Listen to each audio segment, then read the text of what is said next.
साथियों नमस्कार, मैं सुधाकर पांडे आपका स्वागत करता हूं। आज हम छठवें पाठ यशा शरीरम के गद्यांश पर आधारित प्रश्न तथा क्रम संयोजन के साथ साथ प्रश्नोत्तर आदि का अध्ययन करेंगे। उसके पहले कृपया चैनल को सब्सक्राइब करते हुए बेल बटन दबाएं, जिससे आगे आने वाली वीडियो प्राप्त हो सके। साथ ही अन्य विद्यार्थियों के लाभ हेतु शेयर करें। आइए शुरू करते हैं। यहाँ पर एक गद्यांश दिया गया है। गद्यांश के नीचे प्रश्न दिए हैं।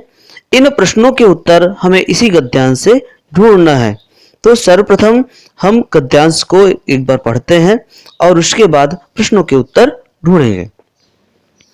गंगा तीरे मार्कंडेयः नाम कश्चन मुनिः वसति स्म। तस्य गुरुकुले बहवः शिष्याः आसन्। वासुदेवः तस्य प्रियशिष्यः। तस्य 12 वर्षात्मकम् अध्ययनं यदा समाप्तं तदा गुरुः तम् आहूय अवदत्, शिष्य अधुना भवान् सर्वविद्यापारंगतः अस्ति, अतः इतः परं स्वग्रामं गन्तुम् अर्हति भवान्। गमनात् पूर्वं भवता द्वारकापुरस्य देवराजस्य गृहं दृष्ट्वा आगन्तव्यं, किन्तु गृहस्यान्तः न गन्तव्यम् इति। पूर्व वीडियो में हमने इनके अर्थों को समझा है, अतः उसके अर्थ के आधार पर हम प्रश्नों के उत्तर देंगे। इसमें पहला प्रश्न है, गंगा तीरे कः वसति स्म। तो इसमें पहला ही दिया हुआ है शुरू में ही, गंगा तीरे मार्कंडेयः नाम कश्चन मुनिः वसति स्म। फिर दूसरा प्रश्न दिया है, बहवः शिष्याः कुत्र आसन्।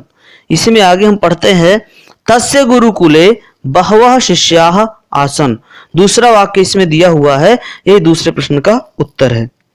फिर तीसरा प्रश्न है, वासुदेवः कस्य प्रिय शिष्यः आसीत्। तीसरे प्रश्न का उत्तर हम आगे पढ़ते हैं।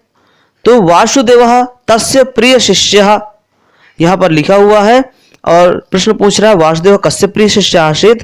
तो ये तीसरा वाक्य जो लिखा हुआ है, वासुदेवः तस्य प्रिय शिष्यः, इसमें आसीत् को भी हम जोड़ देंगे। तो वासुदेवः तस्य प्रिय शिष्यः आसीत्। अगला प्रश्न है, गुरुः शिष्यम् आहूय कदा अवदत्।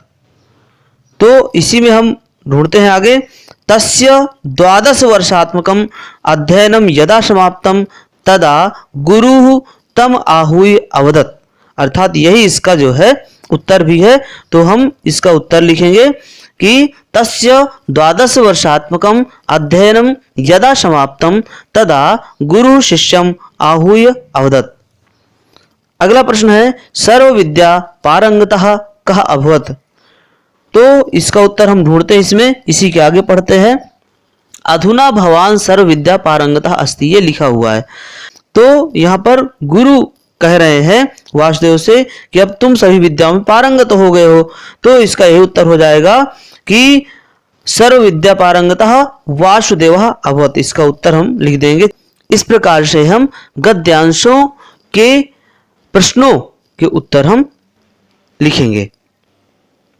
अगला प्रश्न है, एक पदेन उत्तरम लिखत। एक शब्द में उत्तर लिखो। इसका पहला प्रश्न है, मार्कंडेय नाम ऋषि कुत्र वसति स्म। मार्कंडेय नाम के ऋषि कहाँ रहते थे। उत्तर है इसका गंगा तीरे। दूसरा प्रश्न है, वासुदेवः कस्य प्रिय शिष्यः आसीत्। वासुदेव किसका प्रिय शिष्य था। उत्तर है मार्कंडेयस्य। अगला प्रश्न है, वासुदेवः प्रथमं कस्य गृहं प्रति प्रस्थितः। अर्थात वासुदेव सबसे पहले किसके घर की ओर चला। उत्तर है देवराजस्य। अगला प्रश्न है, रामदेवः कस्मिन् ग्रामे वसति स्म। रामदेव किस गांव में रहता था। उत्तर है रामनाथपुरे। अगला प्रश्न है, जनाः प्रतिदिनं कम स्मरन्ति स्म। अर्थात लोग प्रतिदिन किसको याद करते थे। उत्तर है रामदेवम। अगला प्रश्न है, एक वाक्येन उत्तरम लिखत। एक वाक्य में उत्तर लिखो। पहला प्रश्न है, कह मृतोपि जीवति। अर्थात कौन मरकर भी जीता है। उत्तर है यह समाज हितम चिंतयति सह मृतोपि जीवति। जो समाज का हित सोचता है वह मरकर भी जीता है। अगला प्रश्न है कह जीवनपि मृतः एव। कौन जीकर भी मरा हुआ ही है? उत्तर है यह स्वार्थ मात्रम चिंतयति सह तु जीवनपि मृतः एव। अर्थात जो अपने स्वार्थ को ही सोचता है वह तो जीता हुआ भी मरा हुआ ही है। अगला प्रश्न है देवालय किम प्रचलति स्म। अर्थात मंदिर में क्या चल रहा था? उत्तर है देवालये प्रसादत्वेन भोजन वितरणम प्रचलति स्म। अर्थात मंदिर में प्रसाद के रूप में भोजन का वितरण चल रहा था। अगला प्रश्न है जलम दत्वा माता किम अपृच्छत। जल देकर के माता जी ने क्या पूछा? उत्तर है जलम दत्वा माता अपृच्छत भवता कुत्र गम्यते इति। पानी देकर माता जी ने पूछा आप कहाँ जा रहे हैं? अगला प्रश्न है भोजन परिवेशकाः किम कृतवन्तः। खाना परोसने वालों ने क्या किया? उत्तर है भोजन परिवेशकाः वासुदेवाय अन्नम पायसादिकम न परिविष्टवन्तः। अर्थात खाना परोसने वालों ने वासुदेव को भात खीर आदि नहीं परोसी। अगला प्रश्न है प्रदत्त शब्दैः रिक्त स्थानानि पूरयत। दिए गए शब्दों के द्वारा रिक्त स्थान भरो। इसमें पहला है तत्र प्रसादत्वेन रिक्त स्थान प्रचलति स्म। तो यहां पर हो जाएगा भोजनम। तत्र प्रसादत्वेन भोजनम प्रचलति स्म। अगला दिया है वासुदेवः कंचित रिक्त स्थान अपश्यत। इसमें हो जाएगा देवालयम। तो बनेगा वासुदेवः कंचित देवालयम अपश्यत। अगला है मया रिक्त स्थान जीवनम एव अनुसरणीयम। यहां पर हो जाएगा रामदेवस्य। तो मया रामदेवस्य जीवनम एव अनुसरणीयम। अगला है गुरुकुले रिक्त स्थान शिष्याः आसन। तो यहां पर हो जाएगा बहवः। तो बनेगा गुरुकुले बहवः शिष्याः आसन। अगला है रिक्त स्थान तेन सोमपुरम प्राप्तम। तो यहां पर हो जाएगा मध्य मार्गम। तो बनेगा मध्य मार्गम तेन सोमपुरम प्राप्तम। अगला प्रश्न है यथा योग्यम योजयत। सही को मिलाओ। यहां पर सही जोड़ी मिलाना है। पहला दिया है मार्कंडेयः। तो इसमें हो जाएगा मुनि। मार्कंडेयः मुनि। दूसरा है वासुदेवः। तो यहां पर शिष्यः। वासुदेवः शिष्यः। अगला दिया है द्वारकापुरम। तो यहां पर हो जाएगा देवराजः। द्वारकापुरम देवराजः। अगला दिया है रामनाथपुरम। यहां पर हो जाएगा रामदेवः। रामनाथपुरम रामदेवः। अगला है गंगा तीरे। तो यहां पर हो जाएगा गुरुकुलम। गंगा तीरे गुरुकुलम। अगला प्रश्न है शुद्ध वाक्यानाम समक्षम आम अशुद्ध वाक्यानाम समक्षम न इति लिखत। शुद्ध वाक्यों के सामने आम और अशुद्ध वाक्यों के सामने न लिखो। पहला है गुरुकुले बहवः शिष्याः आसन। इसमें आम होगा। दूसरा दिया है मध्य मार्गम तेन रत्नपुरम प्राप्तम। यहां पर न होगा। अगला है ग्रामे सर्वे देवराजम सगौरवम स्मरन्ति स्म। यहां पर न होगा। अगला है रामदेवः प्रातः स्मरणीयः आसीत्। यहां पर आम होगा। फिर है रामदेवस्य गृहम वैभवोपेतम आसीत्। यहां पर भी न होगा। अगला प्रश्न है अधोलिखित पदानाम मूल पदम विभक्तिम वचनम च लिखत। अर्थात नीचे लिखे पदों के मूल पद विभक्ति और वचन लिखो। तो यहां पर एक उदाहरण के रूप में विषादेन दिया हुआ है। इस विषादेन में विषाद इसका मूल शब्द है, विभक्ति इसमें तृतीया है और वचन एक वचन है। इसमें पहला दिया हुआ है कूपात। कूपात में कूप मूल शब्द है, इसमें विभक्ति पंचमी है और वचन एक वचन है। अगला दिया है गंगा तीरे। यहाँ मूल शब्द है गंगा तीर, विभक्ति है सप्तमी और वचन है एक वचन। फिर दिया है दानेन। तो दानेन में मूल शब्द है दान, विभक्ति है तृतीया और वचन है एक वचन। फिर दिया है मम।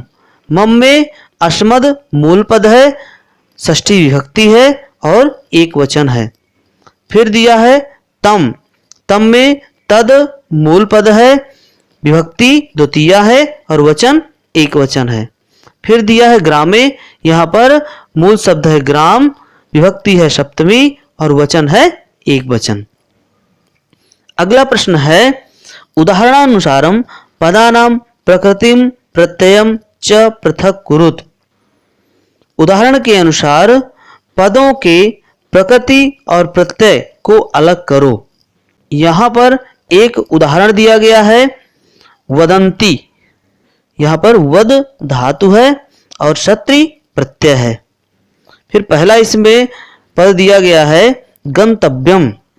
गंतव्यम में गम धातु है, तब्यत प्रत्यय है। फिर दिया है प्रस्थितवान। इसमें प्र उपसर्ग है, स्था धातु है, अक्तवतु प्रत्यय है। अगला है प्राप्तवान।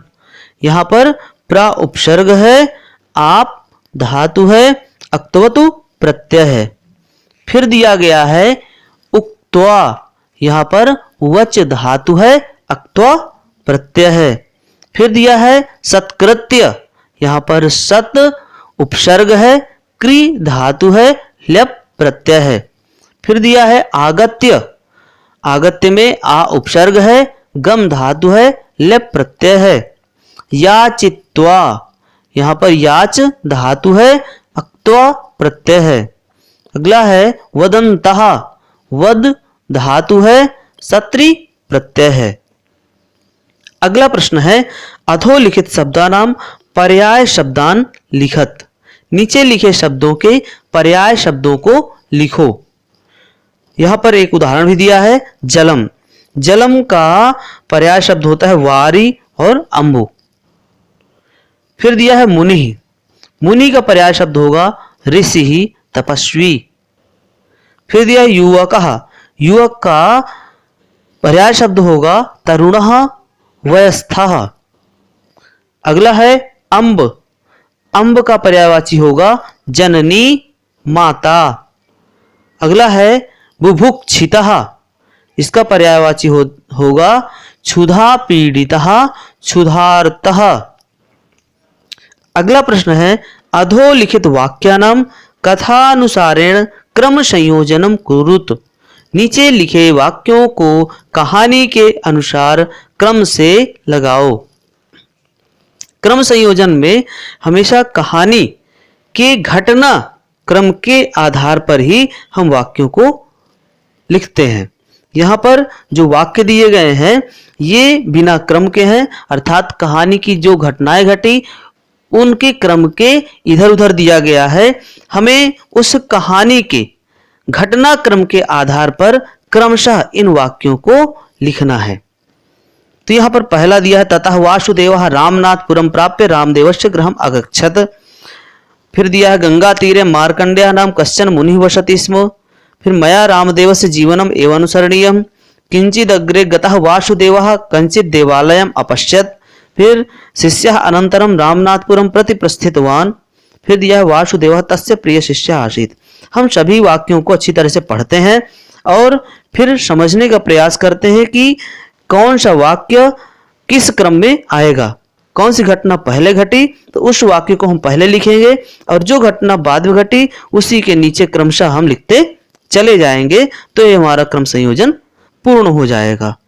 तो यहाँ पर पहले नंबर पर आएगा ख वाला, गंगा तीरे मार्कंडेय नाम कश्चन मुनि वसति स्म।